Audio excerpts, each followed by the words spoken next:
Hare Krishna, dear devotees.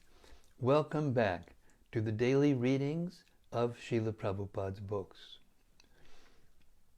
I'd like you to know that these days there's lots of discussion going on in the higher echelons of our society about how important it is that we read Srila Prabhupada's books. And a lot of devotees and sites and seminars and so many things are being put out there in order to talk about why it is we need to read Srila Prabhupada's books, which is very, very good, by the way. Very good. We should be talking about it. But this site is meant for doing what the talking about is meant to get done. On this site, we just read Srila Prabhupada's books. And if you want to learn how to read Srila Prabhupada's books, tune into this site and open your ears. Yours truly have been reading Prabhupada's books for 47 years, out loud, ever since I touched two of the books that reached me at the top of a mountain without me asking. And ever since I touched those books, I knew that this was it, and I started reading those books to whoever was around. And here I am 47 years later doing the same thing, only the difference is it's getting better and better and better. So try to imagine if something was getting better and better for 47 years, and then you might understand how it feels to read the books like this out loud, especially to you all. So for those latecomers who are just coming onto this site thinking that there might be a seminar to talk about how and why to read Srila Prabhupada's books, please don't be disappointed. Just open your ears and your hearts and learn how to read Prabhupada's books by hearing them being read. Okay, to help us go there, every day before we read, we sanctify the atmosphere by reciting the Srimad Bhagavata Mahima Stotram by Srila Sanatana Goswami, who was the senior disciple of Sri Chaitanya Mahaprabhu and the devotee, the disciple, that he spent the most time with than anyone, teaching directly Krishna consciousness in all its aspects and details. Therefore, Srila Sanatana Goswami was given the name, the Siddhanta Acharya.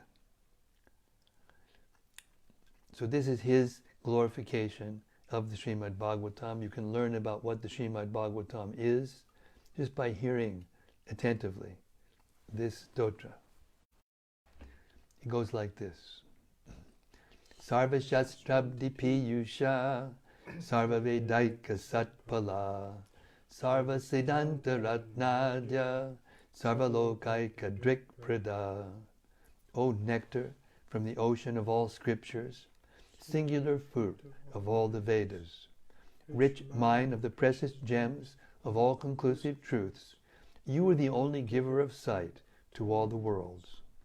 Sarva Bhagavata Prana Srimad Bhagavata Prabho Kalidwandoditaditya Sri Krishna Parivartita. O life air of all the Supreme Lord's devotees, O Master Srimad Bhagavatam, you are the sun risen in the darkness of Kali. You are the exact image of Sri Krishna. Padamananda Pataya Prema Varshakshadayate Sarvada Sarvasevyaya Sri Krishnaya Namostume. I bow down to you, who are supremely blissful to read. Your every syllable pours down a flood of prema. You can always be served by everyone. You are Sri Krishna himself. Madeka Bando Matsangin Madguro Mad Mahadana Mandisdadaga Mad Bhagya Mad Ananda Namostute. My only friend, my constant companion, my spiritual master, my great wealth, my savior, my good fortune, my source of ecstasy, I bow down to you.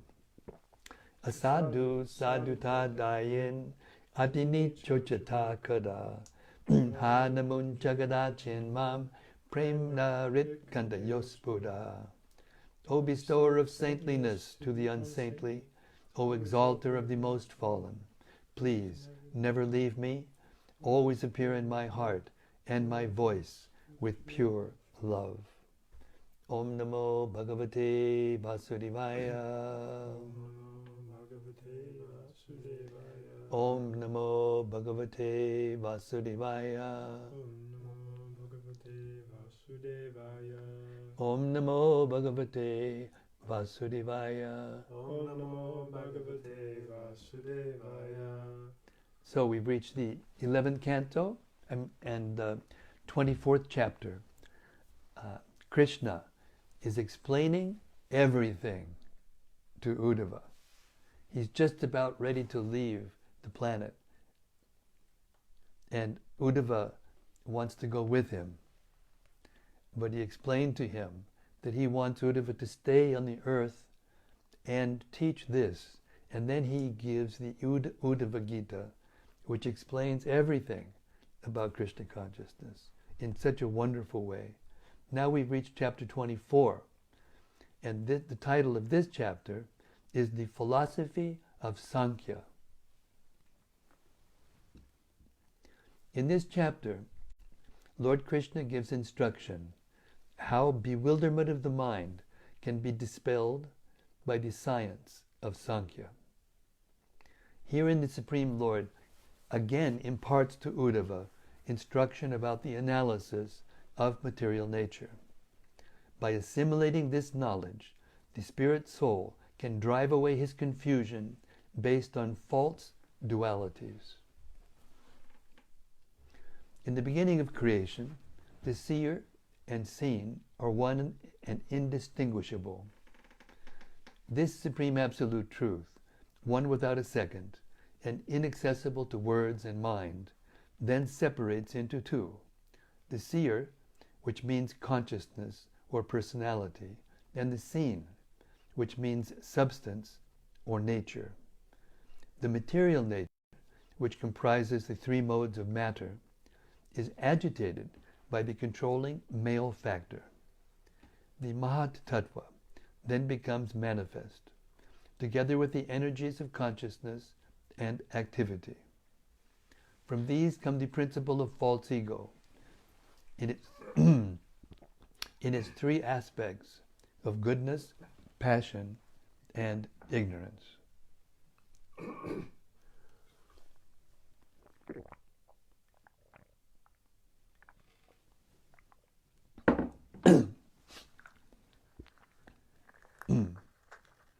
From false ego, in the mode of ignorance, arise 15 subtle forms of sense perception, followed by the 15 physical elements. From false ego in the mode of passion come the 10 senses. From the false ego in the mode of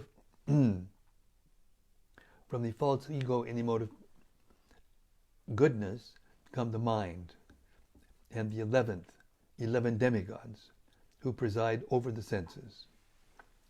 By the conglomeration of all these elements grows the universal egg, in the midst of which the Supreme Personality of Godhead, as the creating Lord of the universe, takes up residence in the role of indwelling Supersoul. From the navel of this ultimate creator comes a lotus, upon which Brahma takes birth. Lord Brahma, invested with the mode of passion, executes austerities by the grace of the Supreme Personality of Godhead, and on the strength of these penances, he is able to create all the planets of the universe. The region of heaven is meant for the demigods, that of inner space for ghostly spirits, and that of the earth for human beings and others. In the region above these three planetary systems are the places of advanced sages in the lower worlds and in the lower worlds are those of the demons, naga serpents, and so forth. The goals achieved by those who act on the basis of the three modes of material nature are all within the three mortal worlds. The destinations achieved through yoga, there's a mistake. It says thorough. Make a note, please. Instead of through, it says thorough. This is a glitch in the transforming of to this software.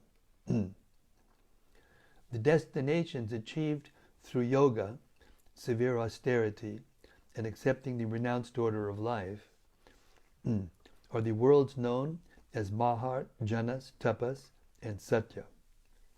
The goal of devotional service to the Supreme Lord, on the other hand, is the lotus feet of the personality of Godhead in his abode, Vaikuntha. This universe of material action and reaction is constituted under the control of time and the three modes of material nature. Moreover, whatever exists in this universe is simply the product of the combination of material nature and her Lord. In the same way that creation proceeds gradually from the one and supreme, in the same way that creation proceeds gradually from the one and supremely subtle to the multitudinous and very gross, the process of annihilation proceeds from the grossest to the subtlest manifestation of nature, leaving only the eternal spiritual substance. This ultimate soul remains situated within himself, alone and without end. The mind of a person who meditates on these ideas does not become bewildered by material dualities. This science of Sankhya, narrated in alternating sequences of creation and annihilation, serves to cut off all doubts and bondage. Text 1.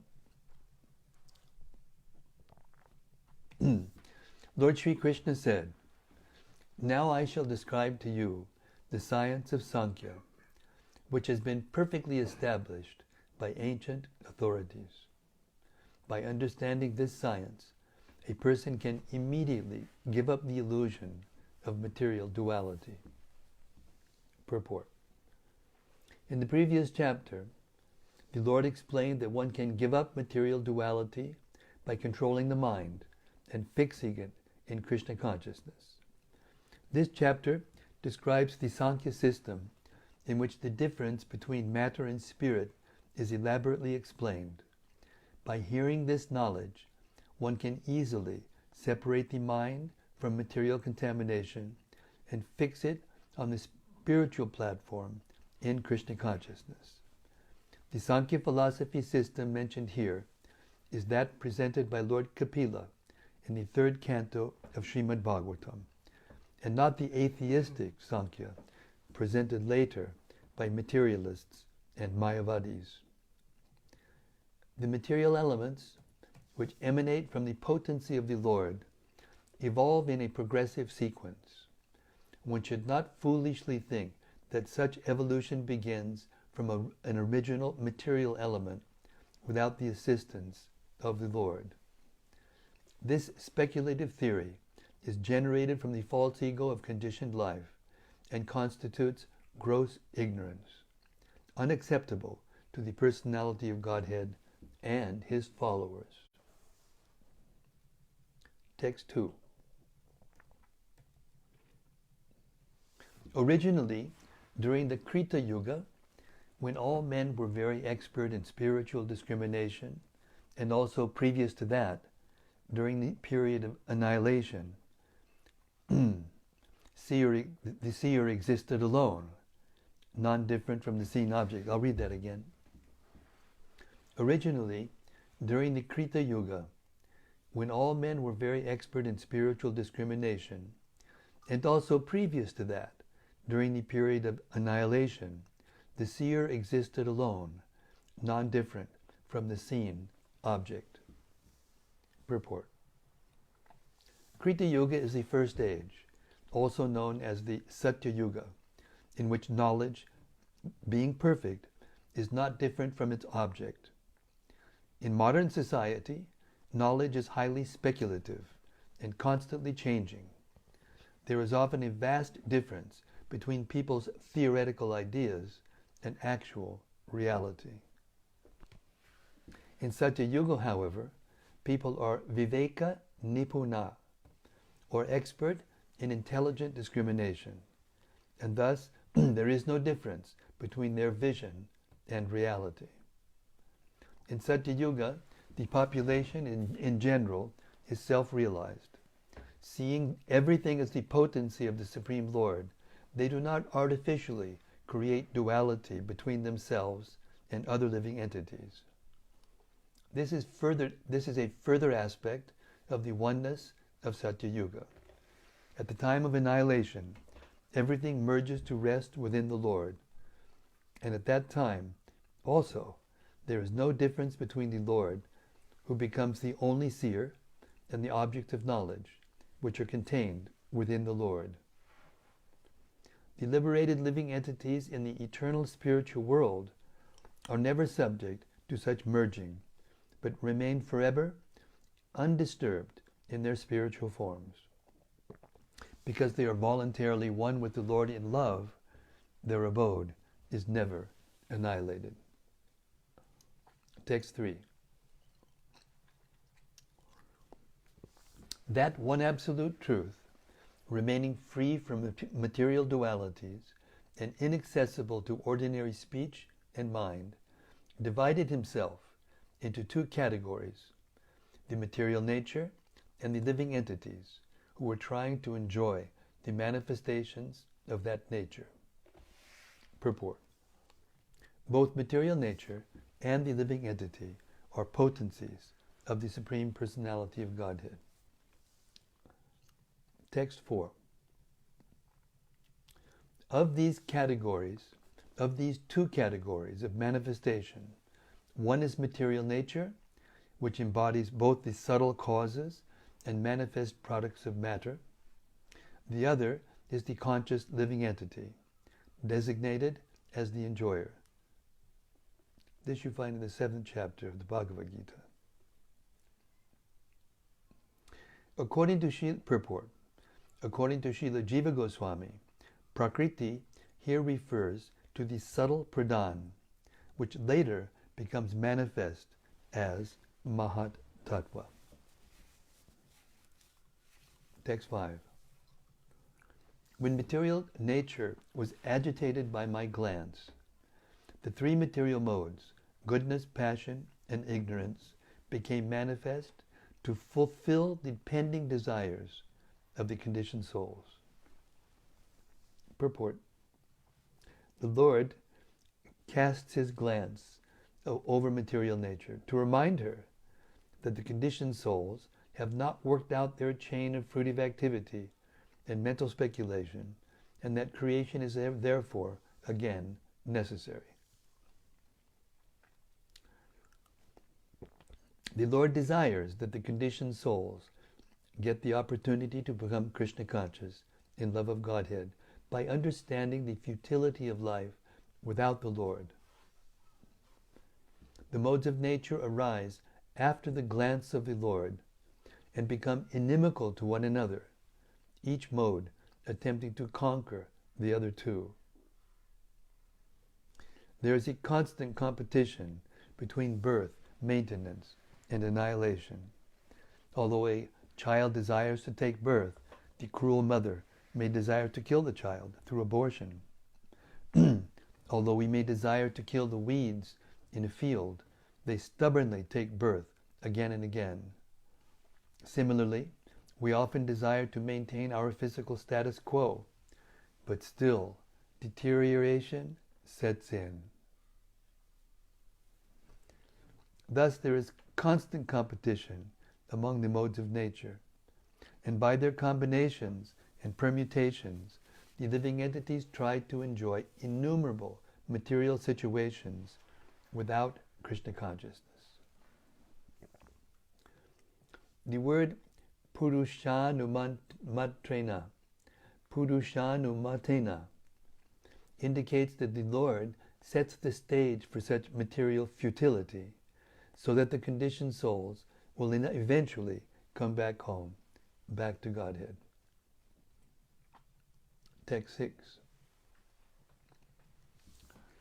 From these modes arose the primeval sutra, along with the Mahat Tattva. By the transformation of the Mahat Tattva was generated the false ego, the cause of the living entity's bewilderment. Purport. According to Srila Sridhar Swami, Sutra is the first transformation of material nature that manifests the potency of activity, and it is accompanied by the Mahatattva, which is endowed with the potency of knowledge. In the material world, one's real knowledge is covered by fruitive activity and mental speculation. As one's devotional service to the Lord slackens, these two tendencies grow automatically, just as the diminishing of light automatically brings an increase in darkness. It's like a dimmer switch. Text 7.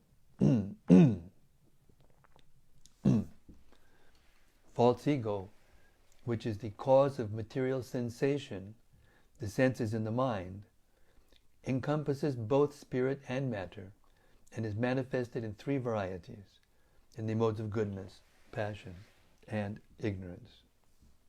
Purport. The word chit achinmaya, encompassing both spirit and matter, is significant in this regard. The false ego is the illusory combination of the eternal conscious soul and the temporary unconscious body. Because the spirit soul desires to exploit illicitly the creation of God, he is bewildered by the three modes of nature and assumes an illusory identity within the material world. Struggling to enjoy, he becomes more and more entangled in the complexities of illusion and only increases his anxiety. This hopeless situation can be overcome by taking to pure Krishna consciousness, in which the pleasure of the Supreme Lord becomes the only goal of one's life. Text 8. From false ego in the mode of ignorance came the subtle physical perceptions from which the gross elements were generated. From false ego in the mode of passion came the senses, and from false ego in the mode of goodness arose the 11 demigods. Purport. From false ego in the mode of ignorance, sound is generated, along with the sense of hearing to receive it, and the sky as its medium. Next, the sensation of touch, air, and the sense of touch are generated. And thus from subtle to gross, all of the elements and their perceptions are generated. The senses, because they are busily engaged in activity, are created from false ego in the mode of passion.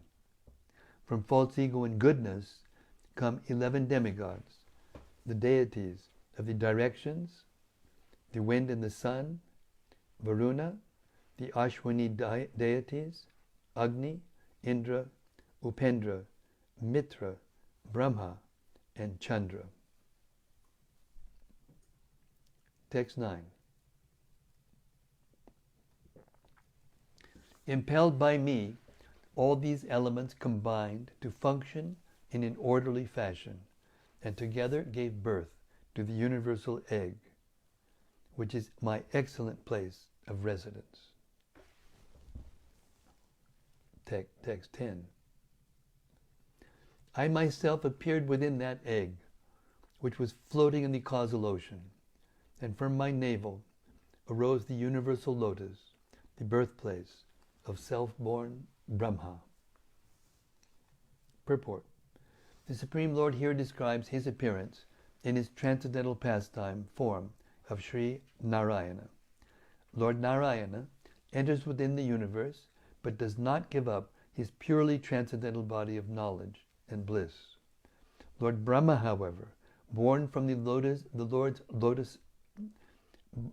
Brahma, however, born from the Lord's navel lotus, has a material body. Although Lord Brahma is the most powerful mystic, his body, which pervades all material existence, is material, whereas the body of the Supreme Lord, Hari, Narayana, is always transcendental. Text 11. Lord Brahma, the soul of the universe, being endowed with the motive passion, performed great austerities by my mercy, and thus created the three planetary divisions, called Bur, Bhuvar, and Swar, along with their presiding deities. Text 12. Heaven was established as the residence of the demigods, Bhuvar Loka as that of the ghostly spirits, and the earth system as the place of human beings and other mortal creatures. Those mystics who strive for liberation are promoted beyond these three divisions. Purport. Planets such as Indraloka, Chandraloka are meant for the heavenly enjoyment of the most pious fruity workers.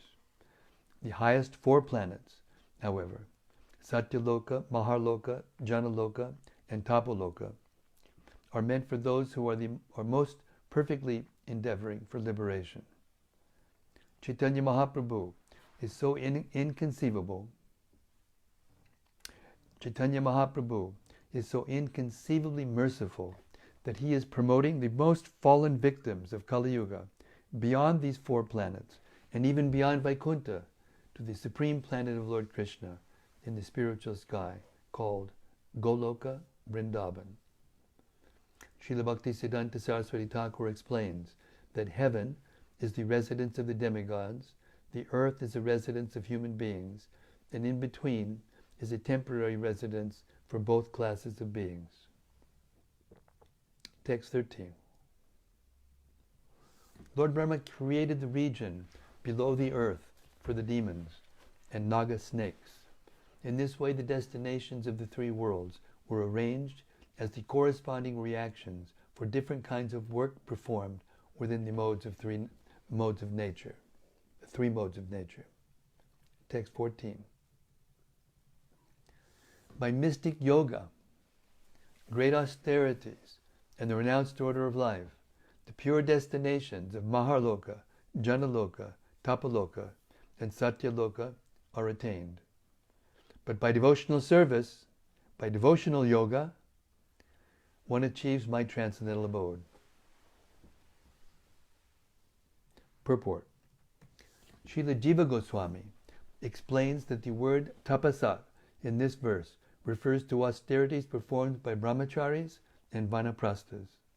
A brahmachari who practices celibacy perfectly in some particular stage of his life achieves Maharloka, and one who perfectly practices lifelong celibacy achieves Janaloka. By perfect execution of vanaprastha, one may achieve Tapoloka, and one in the renounced order of life goes to Satyaloka. These different destinations certainly depend on one's seriousness in the yoga system. In the third canto of the Bhagavatam, Lord Brahma explains to the demigods, quote, "The inhabitants of Vaikuntha travel in their airplanes made of lapis lazuli, emeralds and gold. Although crowded by their consorts, who have large hips and beautiful smiling faces, they cannot be stimulated to passion by their mirth and beautiful charms." Bhagavatam 3:15-20. Thus, in the spiritual world, the kingdom of God, the inhabitants have absolutely no desire for personal satisfaction, since they are completely satisfied in love of Godhead. Because they only think of the Lord's pleasure, there is no possibility of cheating, anxiety, lust, disappointment, and so on. As described in the Bhagavad Gita 1862, Tam eva sharanang gaccha sarva bhavana bharata tat prasadat param shantim stanam prapsyasya shashvatam. O Scion of Bharat, surrender unto him utterly. By his grace, you will attain transcendental peace and the supreme and eternal abode. That's 1862, Bhagavad Gita. Text 15. All results of fruitive work have been arranged within this world by me, the Supreme Creator, acting as the force of time. Thus one sometimes rises up toward the surface of this mighty river of the modes of nature, and sometimes, again, submerges. Purport. Unmajjati refers to one's promotion to the higher planetary systems, as mentioned in previous verses, and nimajjati refers to being submerged in the miserable condition of life by impious activities. In both cases, one is drowning within the mighty river of material existence, which carries one far away from one's real home in the kingdom of God. Text 16. Whatever features visibly exist within this world, small or great, thin or stout, certainly contain both the material nature and its enjoyer, the spirit soul. Text 17. Gold and earth are originally existing as ingredients. From gold, one may fashion golden ornaments, such as bracelets and earrings, and from earth, one may fashion clay pots and saucers. The original ingredients, gold and earth, exist before the products made from them.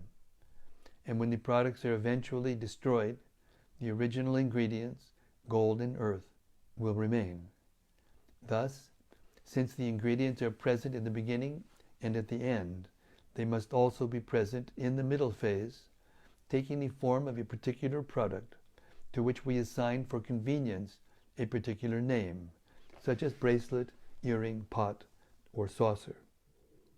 We can therefore understand that since the ingredient cause exists before the creation of a product and after the product's destruction, the same ingredient cause must be present during the manifest phase, supporting the product as the basis of its reality. Purport.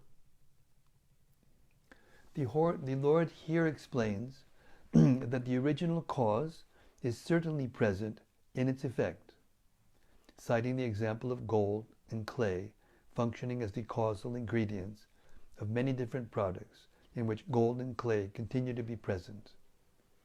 For our convenience, we assign different names to temporary products, although their essential nature continues to be that of the ingredient and not of the temporary product. 18. A material object, itself composed of an essential ingredient, creates another material object through transformation. Thus, one created object becomes the cause and basis of another created object. A particular thing may thus be called real in that it possesses the basic nature of another object that constitutes its origin and final state.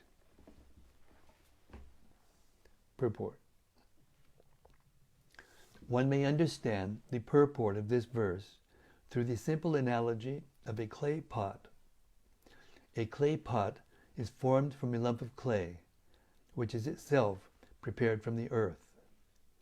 In this case, earth is the original ingredient forming the clay lump, and the clay lump is in a sense the original cause of the pot. When the pot is destroyed, it will again assume the designation clay and ultimately merge back into the earth, its original cause. In relation to the clay pot, clay is the beginning and final state. Thus the pot is called real, for it possesses the essential characteristics of clay, which exists before and after the existence of the functioning instrument known as the pot. Similarly, earth exists before and after the clay, and thus clay may be considered real because it possesses the essential characteristics of earth, which exists before and after the existence of the clay. Similarly, earth and other elements are created from the Mahat Tattva, which exists before and after the existence of the elements, which may be considered real because they possess the essential characteristics of the Mahatattva. The Mahatattva is ultimately the creation of the Supreme Personality of Godhead, the cause of all causes, who exists after all is annihilated. The Absolute Truth is the Supreme Lord Himself, who step by step gives meaning and character to all that exists. The Absolute Truth is the Supreme Lord Himself, who step by step gives meaning and character to all that exists.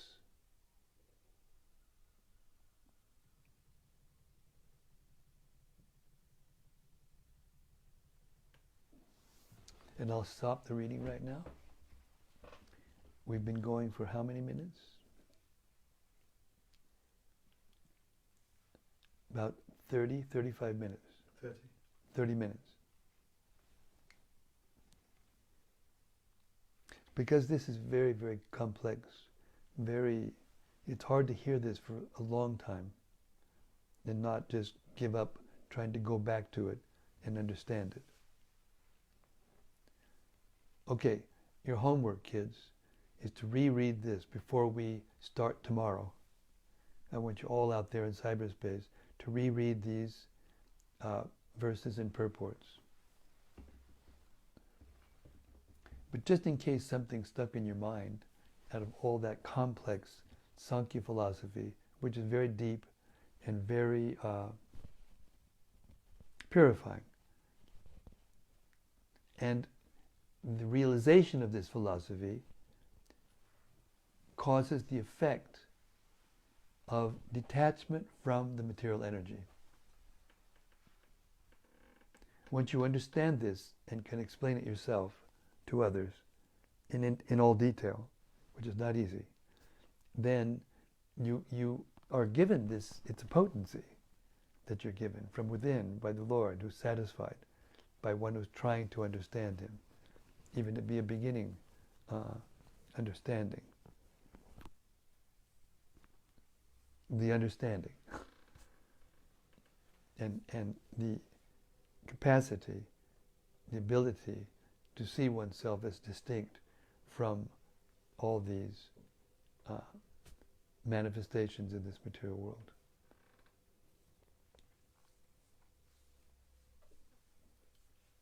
There's a reflection online. We have a reflection online. Let's hear it. It's from Lily Blaylock. From Lily Blaylock. Hare Krishna, Lily. I hope everything's okay in Houston. She says, Hare Krishna Maharaj, all glories to Srila Prabhupada. This sentence was the best. Chaitanya Mahaprabhu is so inconceivably merciful that he is promoting the most fallen victims of Kali Yuga beyond these 4 planets and even beyond Vaikuntha to the supreme planet of Lord Krishna in the spiritual sky called Goloka Vrindavan. Thank you very much. And I think I'll go back to the prayer that we say every day, right? The last verse. Asadu, sadhu da dayan, atini chichata kada, ha namu chakadachin mam, premna rit kantayos pura. O bestower of saintliness to the unsaintly, O exalter of the most fallen, please never leave me. Always appear in my heart and my voice with pure love. So there's no excuse, in other words. The mercy of Lord Chaitanya, through the knowledge of Srimad Bhagavatam, because it was the Bhagavatam that Lord Chaitanya came to teach, promotes us, never mind who we are, never mind how fallen we are. This verse, exalter of the most fallen. So in this way, the devotees of Lord Chaitanya, under his direction, if we learn the philosophy of the teaching, will take us, yes, to the other side of the river of ignorance, to the spiritual world. And not just to the spiritual world, but to Goloka Vrindavan. She went on to say Mm. We're going to have to serve Krishna with full love forever to repay him for that extreme mercy. Yes. Jai Gurudev, Hare Krishna. Hare Krishna. Correct. Thank you very much. That was lovely. Well said. Well said.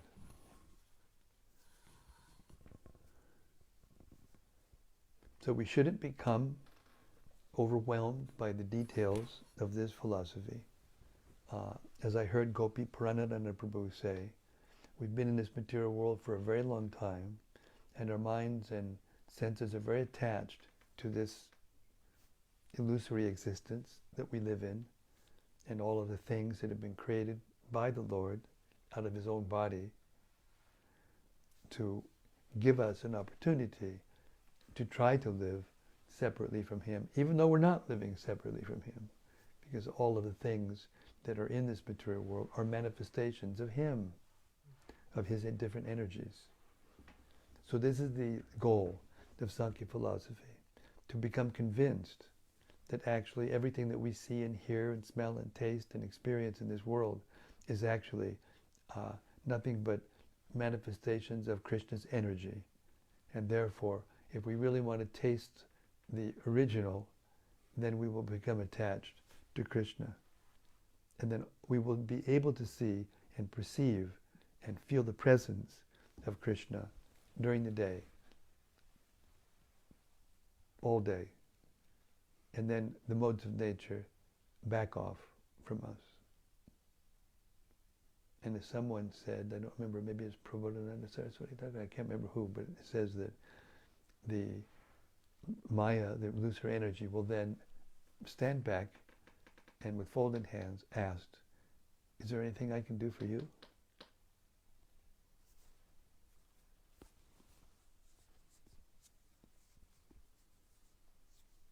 That's Krishna's order.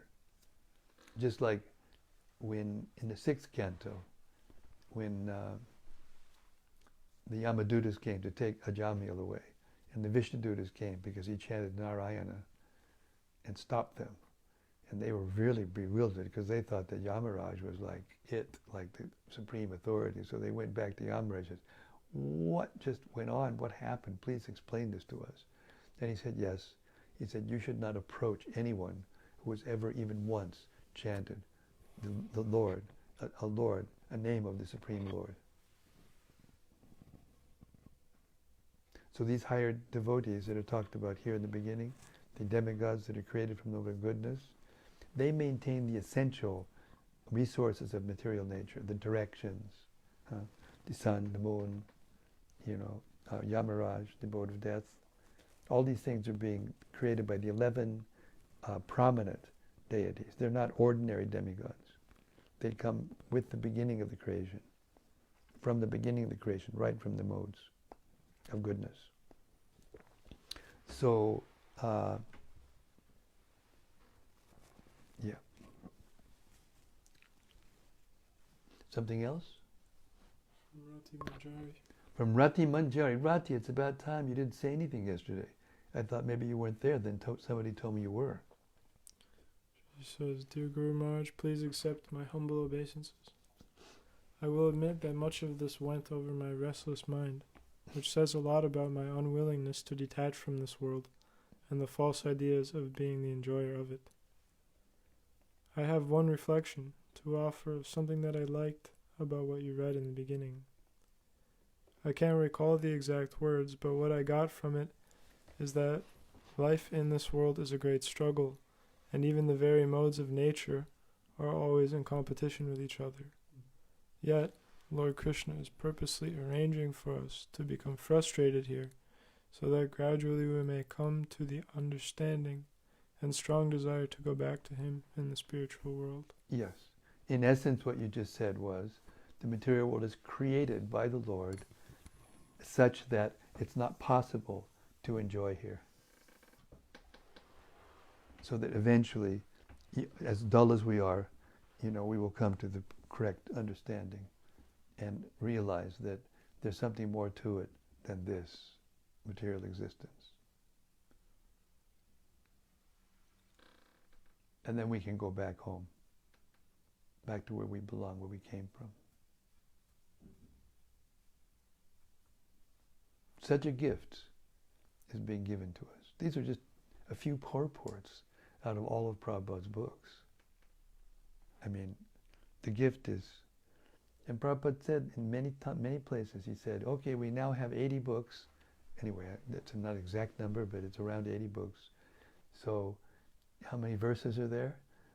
Just in these 3 books, Bhagavad Gita, Bhagavatam, Chaitanya Charitamrita. You study one each day, how long will it take you? 50 years. Of course, he wanted us to read more than one a day, but that was just the bare minimum, just the minimum. And it will teach us all of these things. And not only that, but by Lord Chaitanya's mercy, because this is all coming down through Lord Chaitanya's mercy, which Lily pointed out was, the source of the mercy, to be able to want the mercy of the Lord is what we're looking for. We're not looking to see the Lord. There are devotees who have seen the Lord's form and not become pure devotees. Daksha is one classic example. So we can't maintain materialistic mentality and then run around Govardhan Hill 3 times a day for 50 years and think we'll be able to see Radharani. Because even if you did, what would you do with her? What would you do? You wouldn't know what to do. Unless you're not a materialist, unless you're not running around Govardhan Hill in order to get that darshan for yourself. If you're doing pure devotional service, as was revealed at the end, right at the end, of that section, it comes to the point where all you want to do is to please Krishna. That's the goal. It all funnels down to this. And when you are in that consciousness, then the modes of nature no longer exist for you. Even though they're surrounding you, and even though so many things are going on, and you can see and feel so many things, but you only have one idea: what's pleasing to Krishna. And therefore you become relieved from those sufferings, even though pain is there and all these different things are there, but they do not affect your happiness. They do not affect the absorption in devotional service. And then you can give yourself, your whole life, to Krishna. And then, through that surrender, through that mercy, through the achievement of His mercy, you can go back to Godhead in this life. That was Lord Chaitanya's. Namo Mahavaranyaya Krishna Prema Pradayate. That's what he's giving. And no one else has given. Even Krishna didn't give it so freely. Of course, he's Krishna. But he's acting as a devotee. And he gives it freely. That's Radharani's mood, to give pure devotional service freely. To recommend to Krishna, this is a very nice devotee. That's finished. Krishna will accept, no questions asked.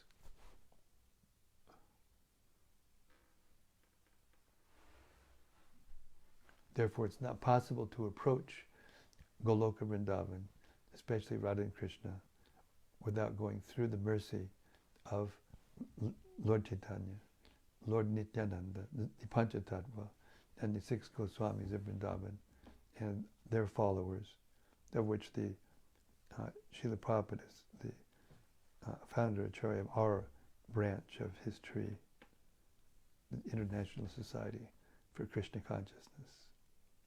Hare Krishna.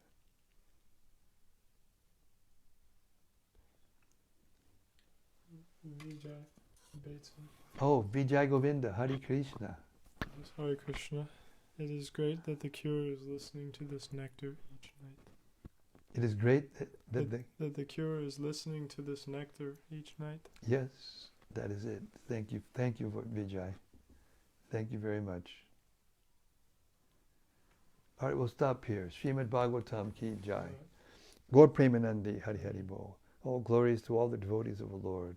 All glories to Sri Krishna and his instructions to Uddhava, called the Uddhava Gita, 11th canto of Srimad Bhagavatam. All glories to my illustrious godbrothers who took up the commission from the GBC body and completed Srila Prabhupada's Bhagavatam at his request and at his empowerment.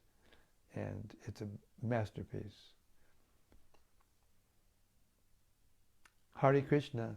See you tomorrow night, same place, same time, same station, 7 o'clock UK time, right in Hythe, this little small village nestled at on the beach of the English Channel, southeast England, Kent.